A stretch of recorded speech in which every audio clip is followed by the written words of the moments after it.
Hoje nós iremos, queridos, expor Filipenses capítulo 2, do verso 12 a 18, na sequência da carta aos Filipenses, que nós estamos fazendo. Essa já é a 7ª mensagem. Se você gostaria de acompanhar as anteriores, você pode procurar aqui no canal da nossa igreja ou no meu canal no YouTube, a série sobre Filipenses. Filipenses capítulo 2, do verso 12 ao verso 18. Assim, meus amados, como vocês sempre obedeceram, não só na minha presença, porém muito mais agora na minha ausência, desenvolvam a sua salvação com temor e tremor, porque Deus é quem efetua em vocês tanto querer como realizar, segundo a sua boa vontade. Façam tudo sem murmurações nem discussões, para que sejam irrepreensíveis e puros, filhos de Deus inculpáveis no meio de uma geração pervertida e corrupta, na qual vocês brilham como luzeiros no mundo, preservando a palavra da vida. Assim, no dia de Cristo, poderei me gloriar de que não corri em vão, nem me esforcei inutilmente. Entretanto, mesmo que eu seja oferecido como libação sobre o sacrifício e serviço da fé que vocês têm, fico contente e me alegro com todos vocês. Assim também vocês, pela mesma razão, fiquem contentes e se alegrem comigo. Até aqui a leitura da palavra de Deus. Nós vamos orar pedindo a iluminação do Espírito Santo para a compreensão da palavra de Deus, lembrando que somente Deus torna a sua palavra eficaz no coração dos ouvintes. O pregador, no máximo, pode esclarecer o sentido do texto, mas a compreensão salvadora e transformadora é uma obra do Espírito Santo, soberana da parte de Deus no coração das pessoas. Por isso que nós sempre oramos depois da leitura da Bíblia, antes de começar a exposição, porque nós sabemos que somente Deus pode tornar esse momento num momento salvador, santificador, regenerador e renovador da vida do seu povo. Oremos. Sim, Pai, nós sabemos que é o Senhor quem torna a palavra eficaz. E é o Senhor que, através dela, executa os seus propósitos na vida das pessoas. Tu conheces quantos precisam de novo nascimento ou de santificação, também de aprender coisas novas, de corrigir pensamentos. Quantos estão abatidos, precisando de ânimo? A cada um dispensa conforme a tua multiforme graça. Ó Deus, usando-nos nessa noite, por amor do teu nome. Amém. Filipenses capítulo 2, de 12 a 18. Queridos, na passagem anterior, o apóstolo Paulo havia manifestado a sua alegria à igreja de Filipos, pelo fato de que os membros daquela igreja, eram acolhedores, se amavam, se consolavam, mas Paulo ficaria ainda mais alegre se eles progredissem na vida cristã em busca da unidade e parasse com as discórdias e as dissensões que havia entre eles. É o que nos diz o capítulo 2, de 1 a 4.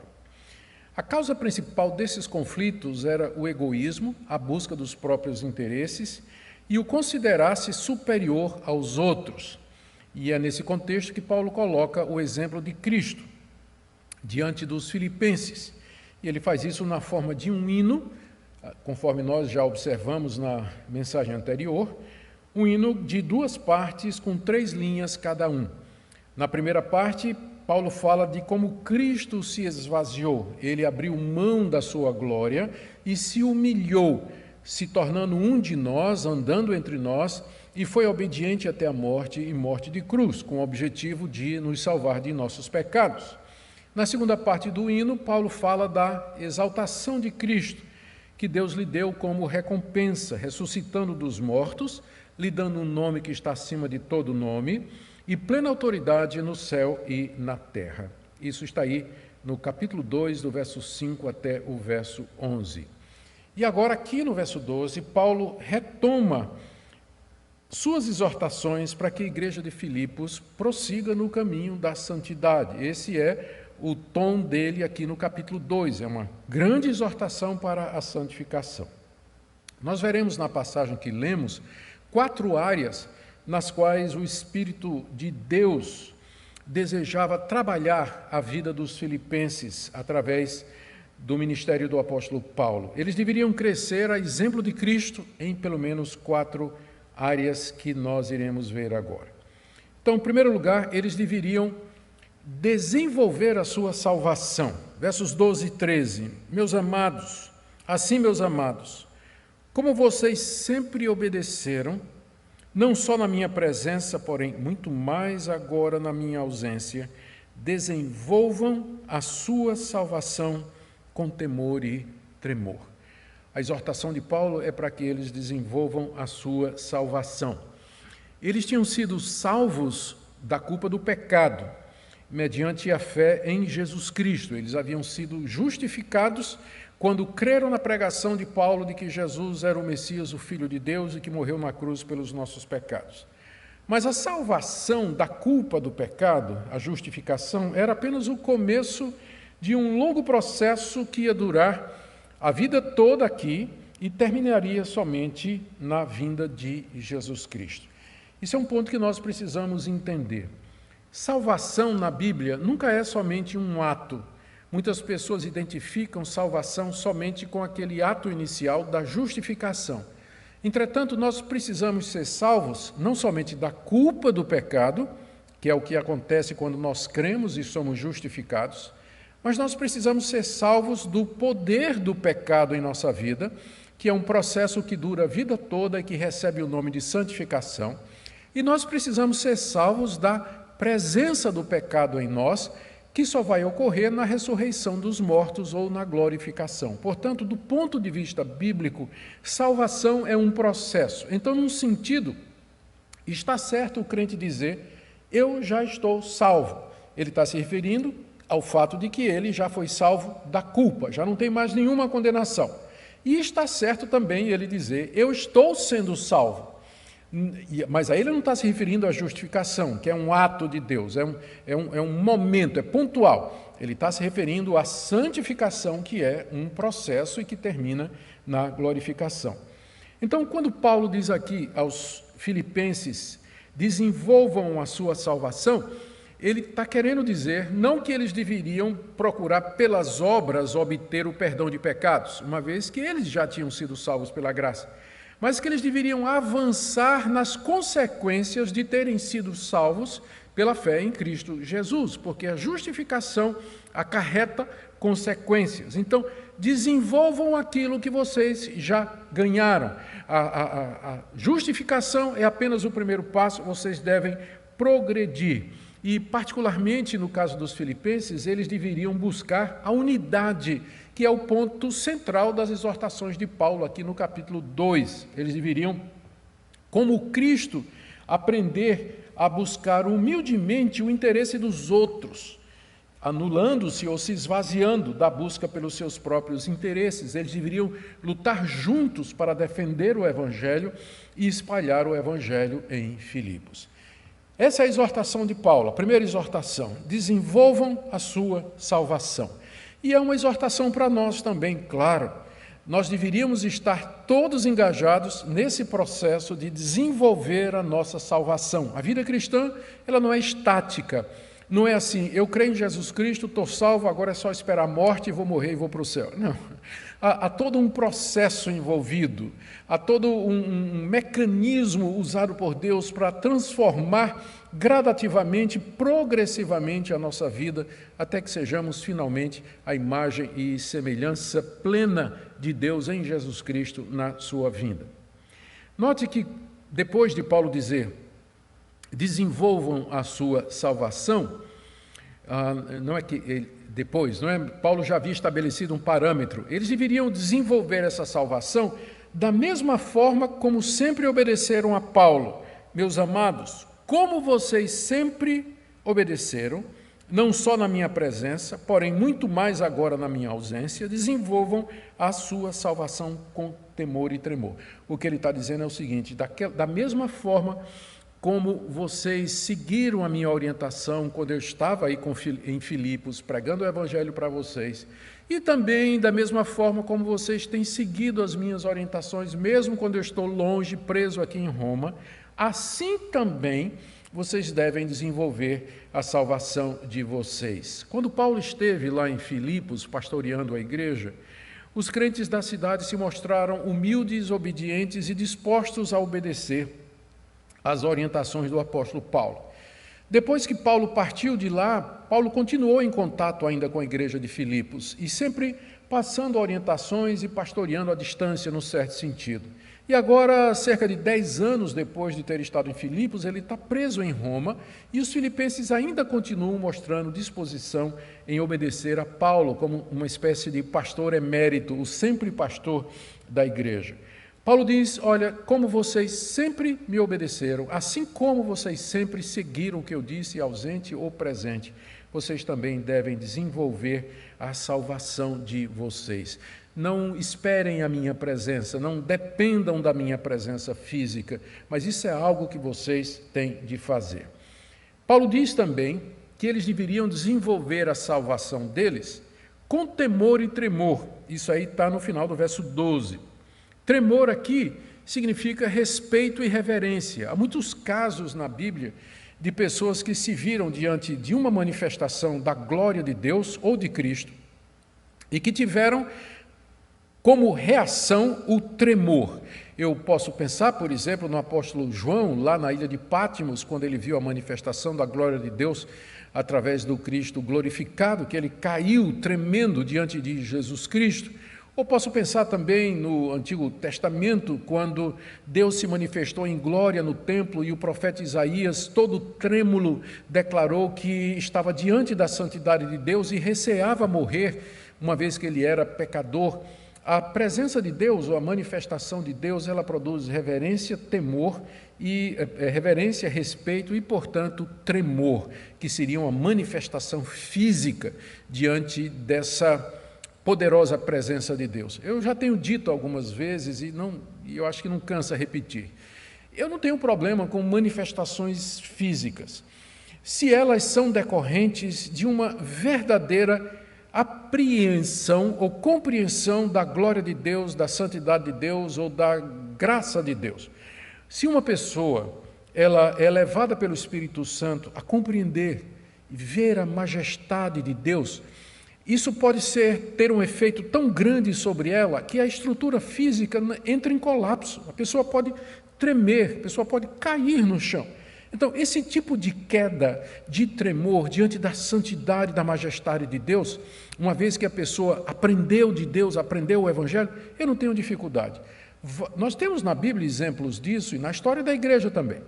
O que é complicado é quando as pessoas estão tremendo, estão gemendo, estão rodando, estão caindo no chão, e a gente procura o que foi que causou aquilo, e não houve nenhuma exposição da grandeza de Deus, não houve nenhuma demonstração do Evangelho de Cristo, não houve nenhuma explicação da glória da salvação, da misericórdia de Deus em Cristo Jesus. Muitas vezes esses fenômenos emocionais em algumas igrejas, eles são simplesmente induzidos psicologicamente, não são resultado de compreensão da palavra de Deus ou das grandes verdades do Evangelho. Mas o tremor, como respeito e reverência diante da grandeza de Deus, é perfeitamente válido. Desenvolvam a sua salvação, diz o apóstolo Paulo, com tremor e em seguida com temor, com respeito a esse Deus, e que é exatamente o ponto que vem logo em seguida, dando a razão pela qual nós devemos operar a salvação com temor e tremor. Diz o verso 13, depois, veja só a sequência, final do verso 12. Desenvolvam a salvação com temor e tremor, porque Deus é quem efetua em vocês tanto querer como o realizar segundo a sua boa vontade. Está aqui a razão pela qual nós devemos tremer e tremer nesse processo todo de desenvolver a salvação, porque é Deus quem está agindo em nós e nos capacitando a desenvolver a salvação. Essa expressão do apóstolo Paulo aqui é bastante esclarecedora. Ele está dizendo primeiro que é Deus quem efetua, que opera, que realiza em nós o querer. É preciso que a pessoa queira, é preciso que a pessoa deseje ser santa, é preciso que ela deseje arrepender-se e confessar os seus pecados e seguir uma vida de acordo com a vontade de Deus.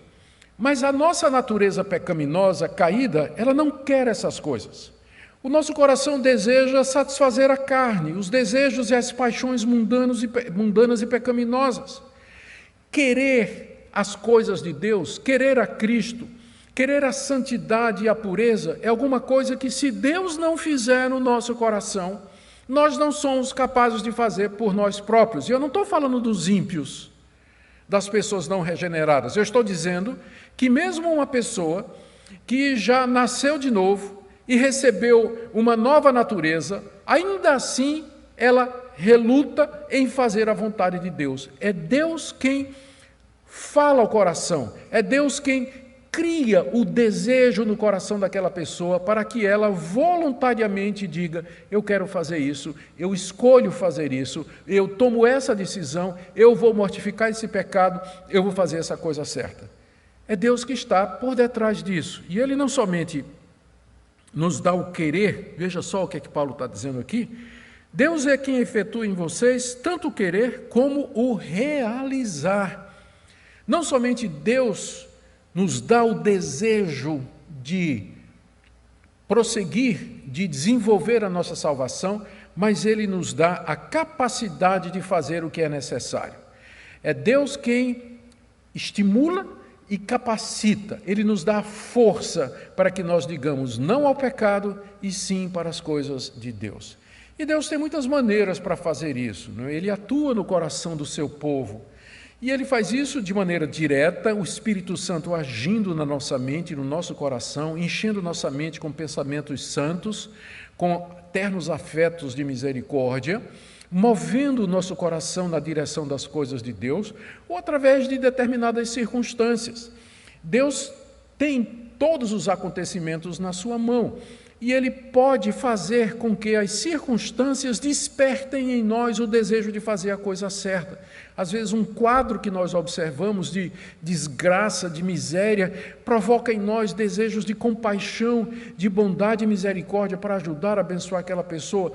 E outras circunstâncias, Deus tem muitas maneiras de fazer isso, mas o ponto aqui é esse: desenvolva a sua salvação com temor e tremor, sabendo que é Deus que está agindo no seu coração, lhe dando o desejo de fazer isso e dando a capacitação para fazer isso. Mas então por que o temor e tremor?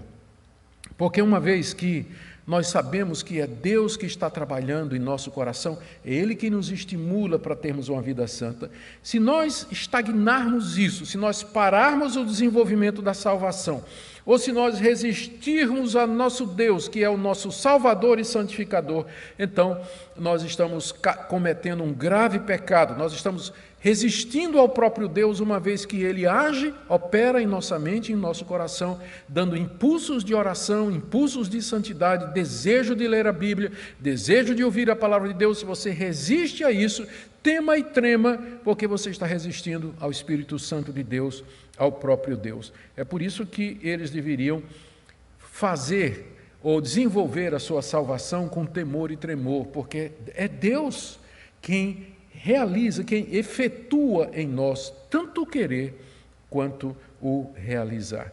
Veja aqui nessa passagem, eu não poderia ir em frente sem fazer o comentário da maneira como harmoniosamente a soberania de Deus se relaciona com a nossa responsabilidade. No verso 12, Paulo dá uma ordem: desenvolva a salvação. E ele então coloca a responsabilidade de crescermos espiritualmente em nós. Mas aí no verso 13 ele diz: Deus é quem opera em você o querer e o realizar, dizendo que se não for a ação de Deus em nossa vida, nós não conseguiremos por nós mesmos desenvolver a nossa salvação. De uma maneira que a gente não consegue explicar, de uma maneira profunda e misteriosa, o querer de Deus se se une e trabalha de maneira concorde com o nosso desejo e o nosso querer, de forma que Deus permanece absolutamente soberano e nós completamente responsáveis. Então Deus nos diz, seja santo, mas é Ele mesmo quem nos dá essa condição. Se um dia você deixar de ser santo, você não pode responsabilizar a Deus por isso. A responsabilidade sempre é sua. E se tiver qualquer bênção, qualquer crescimento, qualquer vitória, é simplesmente pela graça de Deus. A gente convive com esse aparente paradoxo, né? Que não é um paradoxo, mas é uma maneira misteriosa em que Deus, no seu poder e na sua soberania, faz a sua vontade em conjunto com o querer humano, harmonizando-se perfeitamente, suavemente, sem violência, sem constrangimento, de forma que nós, com alegria, com gratidão, seguimos todo o querer e toda a vontade do nosso Deus. Essa é a primeira exortação de Paulo, então, desenvolvam a sua salvação. Vamos para a segunda, versos 14 e 15. Deixe-me ler outra vez. Façam tudo sem murmurações nem discussões, para que sejam irrepreensíveis e puros, filhos de Deus inculpáveis no meio de uma geração pervertida e corrupta, na qual vocês brilham como luzeiros do mundo. Façam tudo sem murmurações nem discussões. Fazer tudo. Tomem todas as decisões, tudo que vocês fizerem, em casa, na sua família, no trabalho diante dos incrédulos, ou na igreja, no relacionamento uns com os outros, onde quer que seja e o que quer que seja, façam tudo. Veja como é abrangente essa expressão, né? Façam tudo, sem murmuração e contendas. Murmuração, reclamação, queixas sem motivos, críticas, contendas, brigas e dissensões com essas pessoas. Era essa a causa das divisões na igreja de Filipos. Pessoas insatisfeitas, murmurando, se queixando umas das outras, fazendo comparações, entrando em contendas e discussões. Façam tudo sem murmurar, sem reclamar e sem brigar entre vocês, diz o apóstolo Paulo. E aqui, imediatamente, somos remetidos ao tempo de Israel no deserto. Paulo sempre, como rabino, Paulo tem o Antigo Testamento na cabeça o tempo todo, e ele raciocina a partir das Escrituras do Antigo Testamento. No Antigo Testamento, quem murmurava e quem reclamava o tempo todo era o povo de Israel, especialmente aquela geração dos 40 anos no deserto. O tempo todo eles estavam insatisfeitos, se queixando de tudo, se queixava do maná, se queixava do calor, se queixava de que estavam andando muito durante o dia, se queixavam de Moisés, se queixavam uns dos outros, reclamavam de tudo, ficavam fazendo contendas, provocando a Deus. Aquela geração dos 40 anos do deserto permanece como um paradigma de um povo insatisfeito, um povo murmurador, um povo reclamador, um povo que vivia movido por um espírito de contendas. Em contraste a isso está o Espírito de Cristo, que Paulo acabou de descrever na passagem anterior. Cristo humilhou-se a si mesmo, ele não entendeu que era o direito dele de reter sua posição como Deus, mas ele abriu mão da sua glória e se tornou um de nós, sem reclamação, sem murmuração, suportou dores, suportou a tortura da morte, a morte de cruz, para que ele pudesse nos redimir e nos salvar. Por isso, façam tudo sem murmurar e sem reclamar. Fiquem satisfeitos, sejam satisfeitos com o que vocês têm, se alegrem com a vitória dos outros quando o outro é promovido. Louvado seja Deus, diga sempre como João Batista, importa que ele cresça e que eu diminua. O propósito para que eles vivessem sem queixas e contendas está aí no verso 15. São 3 objetivos, se você prestar atenção. No verso 14 ele diz, façam tudo sem murmuração e contendas, e no verso 15, para quê? E aí vem 3 objetivos. Primeiro, para que vocês sejam irrepreensíveis e puros, ou seja, que não haja nenhuma mancha, nenhuma falha diante das pessoas com quem vocês se relacionam. Notem que murmuração, contendas e brigas, elas mancham, elas sujam. Daí a recomendação, não murmurem e não discutam, para que vocês sejam irrepreensíveis e puros diante das pessoas com quem vocês convivem, na família, em casa, na igreja e no público em geral. Segundo, Não murmurem nem se queixem, para que vocês sejam filhos de Deus inculpáveis. Filhos de Deus eles já eram, pela fé em Cristo Jesus. Mas eles deveriam viver como filhos de Deus. É isso que Paulo está dizendo aqui. Isso porque eles se apresentavam na cidade de Filipos como verdadeiros filhos de Deus, em Cristo Jesus, que tinham sido perdoados, haviam sido adotados por Deus em Cristo Jesus. Mas então, se eles são filhos de Deus, eles deveriam viver assim, de forma a não dar razão para serem condenados pelos ímpios. Eles não poderiam ser culpáveis diante das pessoas a quem elas se apresentavam como crentes no Senhor Jesus Cristo. Que elas não condenassem os filipenses e não os criticassem por conta das murmurações e das brigas. Que propósito maravilhoso esse, não é? Vejam o argumento de Paulo. Não murmurem e não briguem. Primeiro, para que vocês sejam irrepreensíveis e puros, uma vez que murmuração e discussão são como que manchas no caráter, na reputação e no testemunho do Evangelho. Segundo, para que vocês sejam ou vivam como filhos de Deus, inculpáveis, que ninguém possa culpar vocês por conta dessas murmurações e reclamações. E terceiro, finalzinho do verso 15, para que vocês brilhem como luzeiros no mundo, como estrelas no céu, no meio de uma geração pervertida e corrupta. Essa expressão, geração pervertida e corrupta, o apóstolo Paulo está tirando de Deuteronômio 32, verso 5, onde Moisés se refere àquela geração do deserto como sendo exatamente nesses mesmos termos, uma geração pervertida, rebelde, corrupta, de murmuradores, queixosos, que tentavam a Deus em todo o tempo. Essa é a descrição que Paulo usa para se referir à geração dos filipenses. A cultura daquela época era feita de gente assim, gente que não conhecia Deus. Em contraste, os filipenses, porque estariam alegres e contentes, sem murmuração e contenda, eles se destacariam como as estrelas no céu, em contraste com a escuridão. É essa figura que Paulo usa aqui.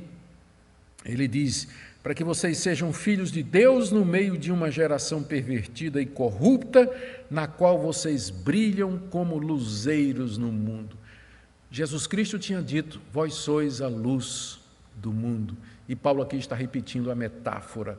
Se os cristãos de Filipos seguissem a orientação, desenvolvessem a sua salvação no poder que Deus lhes dava, eles então não murmurariam entre si, não contenderiam entre si, estariam unidos, tendo uma vida em amor e santidade, e em contraste com aquela geração, com a cultura da cidade de Filipos, uma cidade romana, uma cidade idólatra, uma cidade imoral. Em contraste com toda aquela geração, eles se destacariam como estrelas se destacam no céu escuro, como luzeiros no mundo. Essa é a função da igreja, ser sol, ser luz, ser sal no meio desse mundo corrompido e perverso. É mais um ponto aqui na carta onde Paulo aborda o problema das dissensões. Vamos para a terceira exortação do apóstolo Paulo, que está só no verso 16. Ele diz assim, preservando a palavra da vida, assim no dia de Cristo eu poderei me gloriar de que não corri em vão, nem me esforcei inutilmente. A palavra da vida que Paulo menciona aqui, não há dúvida, é o Evangelho. O Evangelho como pregado pelos apóstolos, embasado nas Escrituras do Antigo Testamento. É isso que é a palavra da vida. É chamada de palavra da vida porque é a palavra que produz vida. É através dessa palavra que Deus concede vida eterna, perdoando pecadores. Deus age pela sua palavra. A ordem para preservar a palavra da vida, ela pode ter dois sentidos. O sentido de espalhar essa palavra para que outras pessoas tenham vida e, segundo, que é o mais provável, reter essa palavra, retê-la firmemente, tal como eles a receberam do apóstolo Paulo, apegando-se a ela e firmando-se nela e usando essa palavra como padrão para desenvolver a salvação, para crescer em santidade. Deus atuava neles dando querer e o efetuar, de forma que eles deveriam parar com toda murmuração e contenda, se apegando à palavra da vida, porque era de lá e era através dessa palavra que Deus haveria de dar o poder e a capacidade para que eles vivessem de maneira santa.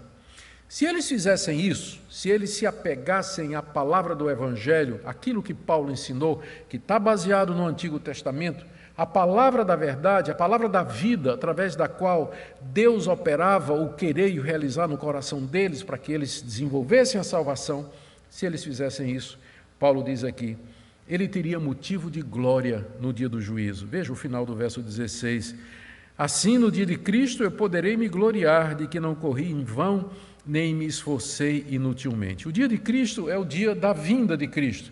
É esse dia que ele já mencionou na passagem anterior, quando Cristo recebeu o nome de Senhor, Cristo que recebeu o nome de Senhor, ele virá em glória e todo joelho se dobrará diante dele e toda língua confessará que Jesus é Senhor. Paulo já mencionou esse dia na passagem anterior, naquele hino, na parte da exaltação. E nesse dia é o dia de prestação de contas. E Paulo diz que ele vai se apresentar diante de Cristo e ele vai se gloriar, ele vai ficar orgulhoso, por assim dizer, dos filipenses. Porque o trabalho dele com os filipenses não foi em vão, como ele diz aqui, não é? Eu vou me gloriar de que não corri em vão, nem me esforcei inutilmente. Ele está descrevendo o seu ministério lá em Filipos e posteriormente. Ele usa a metáfora da corrida e também do esforço, da luta. O ministério pastoral é essas duas coisas. E a gente trabalha, a gente corre, a gente luta, se esforça, às vezes em vão, porque as pessoas que estão debaixo do nosso cuidado, que ouvem a nossa pregação, elas simplesmente não escutam, elas simplesmente viram as costas, endurecem o coração, não querem saber, e aí nosso trabalho foi em vão. Mas Paulo aqui ele tem certeza que no dia de Cristo, ele vai se gloriar nos filipenses, de que eles não somente foram salvos pela graça, mediante o favor de Deus, pela fé, em Cristo Jesus, mas eles desenvolveram a salvação através do poder de Deus que agia neles. A prova é que eles eram pessoas que não murmuravam e nem reclamavam como aquela geração de israelitas nos 40 anos do deserto. E Paulo então vai poder dizer ou ser abençoado ou recompensado publicamente diante de Deus, porque o seu trabalho não foi inútil ali entre os filipenses. Paulo ficaria muito orgulhoso disso. Por último, agora, versos 17 e 18, a última exortação. Paulo pede que os filipenses se alegrem com ele no fato de que Paulo está disposto a morrer por ele, se assim for necessário. Entretanto, verso 17, entretanto, mesmo que eu seja oferecido como libação sobre o sacrifício e serviço da fé que vocês têm, fico contente e me alegro com todos vocês. Assim também vocês, pela mesma razão, fiquem contentes e se alegrem comigo. Aqui Paulo, mais uma vez, na carta, expressa seu contentamento, mesmo pelo fato de estar preso, mesmo estando preso, e mesmo diante da possibilidade de que ele venha a ser condenado e executado. Nós já vimos que Paulo tinha diante de si duas possibilidades com relação ao futuro. Ele já havia se defendido das acusações diante do imperador, estava aguardando o veredito, e esse veredito tanto poderia ser inocência, e aí então ele seria liberado, voltaria ao ministério, talvez até visitasse a igreja de Filipos, ou ele poderia ser condenado e em seguida ele seria executado. A história mostra que foi o primeiro. Paulo foi inocentado ali e ele foi livre dessa prisão. Ele estava bem persuadido de que seria esse o resultado, embora no íntimo ele guardava uma reserva divina, porque ele sabia que o futuro a Deus pertence e que Deus tinha a última palavra. E aqui ele fala como se a possibilidade de morrer fosse bem real, a possibilidade de que ele recebesse um veredito negativo, que fosse condenado e executado. Embora ele coloque isso na condicional, né? Se, veja como ele diz aqui, ó, entretanto, mesmo que, o mesmo que, né? Ele está aventando uma hipótese, mesmo no caso de que eu venha a ser oferecido como libação, etc., eu fico contente e me alegro com vocês. O que ele está dizendo aqui é que caso, contrariando as suas expectativas e sua confiança, caso ele viesse a ser morto, ainda assim, aquilo seria um motivo de alegria para ele. Por que Paulo ficaria alegre em ser executado como mártir ali em Roma pelo imperador? A resposta está na linguagem que ele usa no verso 17 para descrever toda essa cena. Ele via sua morte em termos cerimoniais. Ele usa a linguagem que é tirada do sistema de sacrifícios do Antigo Testamento. Particularmente, Números, capítulo 28, verso 7. Eu vou ler para vocês o que diz essa passagem. A libação que acompanha o holocausto será 1 litro para cada cordeiro, e essa libação de bebida forte ao Senhor será oferecida no santuário. Aqui Moisés está orientando os sacerdotes de como eles deveriam executar os sacrifícios. E aqui é a parte em que Moisés diz assim: quando vocês oferecerem um holocausto, que seria um animal que seria completamente queimado, totalmente queimado no altar, quando vocês forem oferecer um animal em holocausto, vocês vão derramar 1 litro de bebida forte, chamada de libação. Libação era essa bebida forte, talvez vinho, que deveria ser derramada ou sobre o animal, ou antes do sacrifício, ou depois do sacrifício. Não é alguma coisa que a gente tem certeza. Essa libação é dita aqui que é ao Senhor e será oferecida ao santuário. Paulo, então, usa essa orientação aqui, a linguagem dela, para descrever como é que ele se sente. Quando ele diz assim: entretanto, mesmo que eu seja oferecido como libação, ele está vendo a sua vida e talvez o seu sangue como aquela bebida forte, aquele vinho que era derramado sobre o sacrifício. Entretanto, ainda que eu seja oferecido como libação, sobre o sacrifício aqui é a palavra para holocausto, e Paulo aqui está pensando nos filipenses e no esforço e no sacrifício deles em continuarem o apoio ao ministério de Paulo, e especialmente agora, mais recentemente, quando Epafrodito trouxe uma oferta para eles. Paulo via esse carinho dos filipenses, essa generosidade deles contribuindo para o seu ministério, para o seu sustento e sua vida, como uma espécie de sacrifício espiritual oferecido a Deus e agradável a Deus. Em outras cartas ele usa essa mesma expressão para se referir às boas obras dos crentes. Então, enquanto que aquelas ofertas que Paulo estava recebendo dos filipenses, ele via como sacrifício, à semelhança do Antigo Testamento, ele vê o seu sangue derramado como sendo aquele litro de bebida forte, aquele litro de vinho que acompanhava o sacrifício. Ele usa mais uma palavra aqui, no verso 17, ele fala libação, sacrifício e serviço. Serviço é a palavra grega liturgia, que aponta para o procedimento, o ritual do sacrifício em si. Então, o resumo é esse. Paulo diz: ainda que eu seja a semelhança do Antigo Testamento, como aquela bebida que é derramada durante a oferta do holocausto, segundo a liturgia que Moisés interpretou, ou deu da parte de Deus para os israelitas, ainda assim eu vou ficar contente. Perceba que Paulo olha para aquela cena e ele se vê como a libação, que era a parte menos importante. O mais importante era o sacrifício. Mas Paulo está contente, ainda que seja como a libação.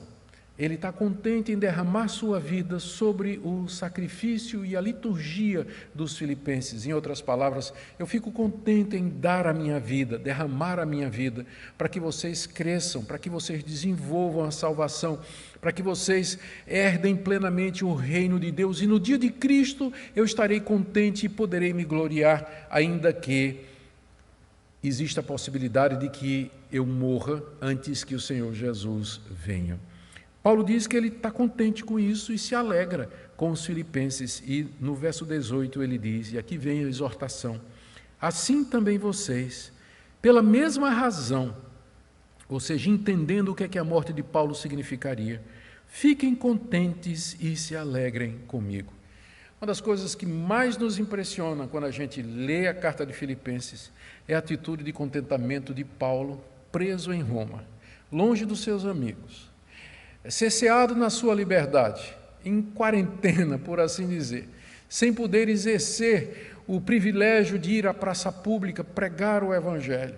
Entretanto, esse homem estava tão submisso à vontade de Deus que ele vivia num estado de contentamento e de alegria, a ponto dele dizer aos filipenses, alegrem-se comigo, diante inclusive da possibilidade de que eu venha a derramar a minha vida como libação sobre o sacrifício e serviço da fé de vocês.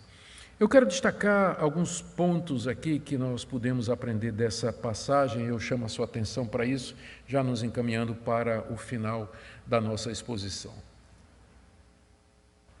O primeiro é que a justificação pela fé é apenas o começo de um longo processo que só vai terminar na vinda de Jesus Cristo, com a ressurreição dos mortos e a entrada no novo céu e na nova terra, onde habita a justiça. Nunca pense que o plano de Deus é simplesmente lhe dar o perdão de pecados e agora tudo que você tem que fazer é esperar a morte chegar. Eu já ouvi, e eu acho que também muitos de vocês já ouviram também, alguns crentes dizerem assim, bom, Deus já me perdoou os pecados, eu já fui salvo, se eu morrer eu vou para o céu, por que eu ainda tenho que viver aqui nesse mundo? Por que Deus não me leva logo, já que eu já estou salvo dos meus pecados? A resposta é que o plano de Deus não é somente salvar você da culpa do pecado, mas Ele quer fazer com que você experimente essa libertação, a santificação na prática. Por isso que Ele lhe preserva aqui, por isso que Ele diz, desenvolva a sua salvação. A justificação e o perdão é apenas o começo. Existe muito mais a ser apropriado dentro desse plano maravilhoso da salvação.